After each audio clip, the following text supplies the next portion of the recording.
Let's talk about getting what you want in family relationships. Hi, I'm Christopher Avery, and I love answering questions about responsibility thinking. I love getting questions about responsibility thinking. Today, I'm on the grounds of the beautiful Texas State Veterans Cemetery in Austin, Texas. There's some lawn mowing or some leaf blowing going on about a quarter of a mile away over there that you can probably hear, and some birds chirping. Helen wrote to me. She said, Christopher, how can I get my sister to clean up the kitchen?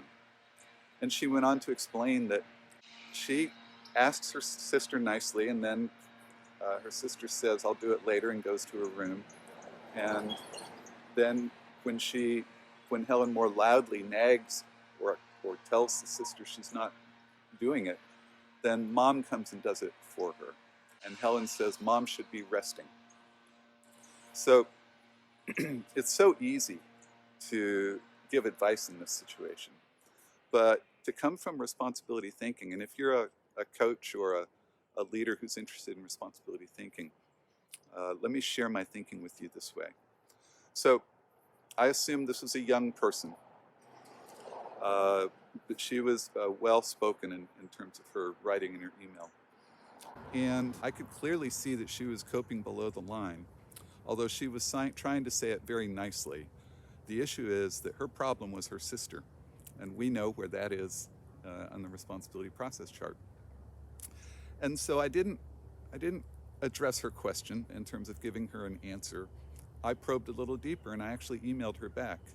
And I said, Helen, if you could have it the way you wanted it, right, what would that look like? Describe it to me. And she described a list of duties and behaviors that her sister would take on, and that her mom would be able to rest and be more relieved. I still wasn't seeing exact responsibility thinking because she was still looking at what she wanted to solve outside of her. And so I wrote her back one more time and I said, fabulous list. Now, what do you want for yourself in this situation? What would it look like for you? What would you be experiencing?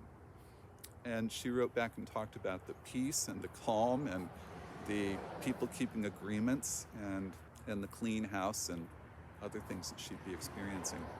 And now I had something to work with. And so I wrote back to her and I made these points. I said, my new friend Helen, the truth in dealing with relationships is that none of us are any good at changing other people. So just because we believe that they should be different and we try to make them different, they don't have to comply, right? And may not comply. So that's the first place we start in relationships, is realizing that we don't always get what we want and from others. And it's up to us to make sure that our own wants and needs are met in that situation. However, there's lots of things you can do to try and get some change from others. Right? You can very clearly ask. You can shower them with love and kindness, not niceness. You can make and keep agreements. You can shore up your own boundaries. You can probably, if you do a little examining, you might find that you've allowed your own boundaries to be loose and slippery, and now you're feeling a little violated. So you can reshore those up.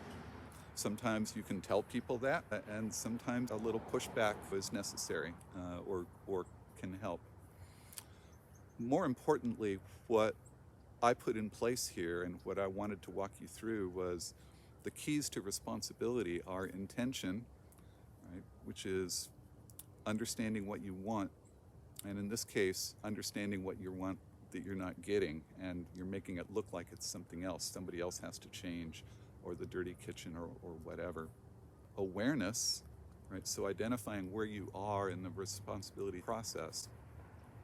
And then confront, meaning to actually willing to examine your own thinking, examine your own thoughts and minds and assumptions. You know, am I shoulding on somebody? Is there some truth I'm not seeing? But what lie am I holding on to? What belief am I holding on to that's not true? What can I change in order to get more of what I want? So that's my thinking about how to get more of what you want in relationships. By the way, Helen did write back one last time. And I could tell from her tone that she was much lighter. She was less stressed about this. She was relieved. And so that was awesome. So I thank Helen, not her real name, for this little bit of content for us. And here's something you can do today. Of course, think of one relationship that's on your mind where you're not getting what you want in that relationship. And apply the 3 keys. Intention. What do you want for yourself? Not what do you want them to do to change. What do you want for yourself? And then awareness. Where are you in the responsibility process around that? And how can you get yourself to the mental state of responsibility where you can more cleanly and clearly ask for what you want or negotiate for what you want? Or more cleanly set your boundaries.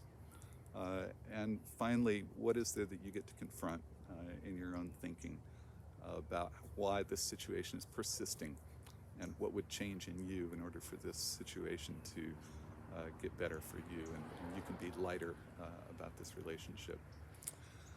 That's it for today. Send all your questions to hello@responsibility.com. That's hello@responsibility.com. I look forward to hearing from you.